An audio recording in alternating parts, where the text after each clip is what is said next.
আজকে বানাবো তালের বড়া।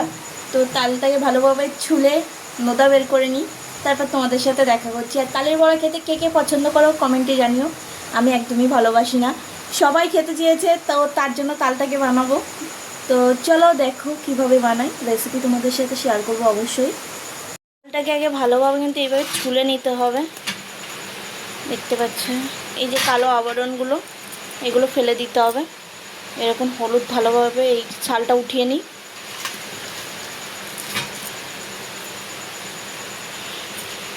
তবে তালটা পেঁচে নিয়ে এইভাবে কিন্তু আমি তালের নোদাটা বের করে নিয়েছি। আর এতে আমি কিন্তু যতটা নোদা তার একটু কম রেখে এখানে কিন্তু ভালোভাবে চিনিটা মিশিয়ে নিয়েছি। দেখতে পাচ্ছি এখনও চিনিগুলো গোটা গোটা আছে।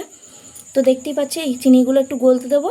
ততক্ষণে আমি অন্য কাজটা করে নিই, তারপর তোমাদের বাকি রেসিপিটা দেখাচ্ছি। এবার যে বাকি জিনিসগুলো দেওয়ার বাকি ছিল তালের নোদায়, সেগুলো আমরা দিতে থাকবো। এরকম এলাচের খোসাগুলো আমি দিচ্ছি, আর একটু দিয়ে দেবো। তো দিয়ে দিলাম। দিয়ে দিচ্ছি চালের গুঁড়ি, বেশি দেবো না, অল্প একটুখানি দেবো, 2-3 চামচের মতো। দিয়ে দেবো সামান্য একটু আটা, ব্যাস আর লাগবে না। এবার হাত দিয়ে সুন্দর মতো করে এটাকে মেখে নিতে হবে।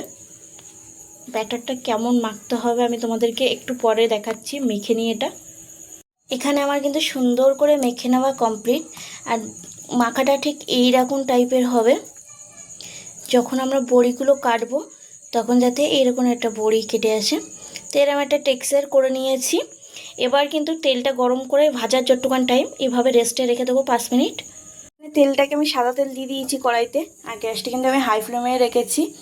আর ভালোভাবে তেলটা গরম হয়ে যেতে দিতে হবে। আর এখানে দেখতে পাচ্ছি আমি হাতে একটু জল লাগিয়ে নিয়েছি, এতে না উঠাতে খুব সুবিধা হয়। আর ঠিক এইরকম পোস্টে এনে এইভাবে কিন্তু বড়িগুলো কেটে কেটে দিতে হবে, তাহলে কিন্তু ভালো হবে। আর এই যে ছোট ছোট দিচ্ছি বলে ভেবো না, ছোট ছোটই হবে। এগুলো কিন্তু ফুলে অনেকটাই বড় হবে। তো আমার মনে হচ্ছে একটু বেশি হাই করে ফেলেছি, একটু লোতে রেখে দিই। কড়াটা গরম হয়ে গেছে যেহেতু, কারণ পুড়ে যাবে সবগুলো বড়া দিতে দিতে। তো চলো সবগুলো বানিয়ে নিই একে একে। আর আমি ভেজে নিয়ে পুরোটাই তোমাদেরকে দেখাবো, তার আগে আর দেখবো না। উল্টে পাল্টে পুরো লাল লাল করে ভেজে নিতে হবে সুন্দর মতো করে, তাহলে কিন্তু খেতে আরও ভালো লাগবে। চলো সুন্দর করে আগে দিয়ে নিই সবটা। দেখতেই পাচ্ছি কেন লাল লাল হয়ে যাচ্ছে। তো ভেজে নিই, তারপর তোমাদের সাথে দেখা হচ্ছে। এখানে দেখছো বড়াগুলো সুন্দর করে আমার ভেজে নেওয়া কমপ্লিট। আর কে কে বড়া খেতে পছন্দ করো কমেন্ট বক্সে জানিও। দেখতেই পাচ্ছ কত সুন্দর হয়েছে বড়াগুলো।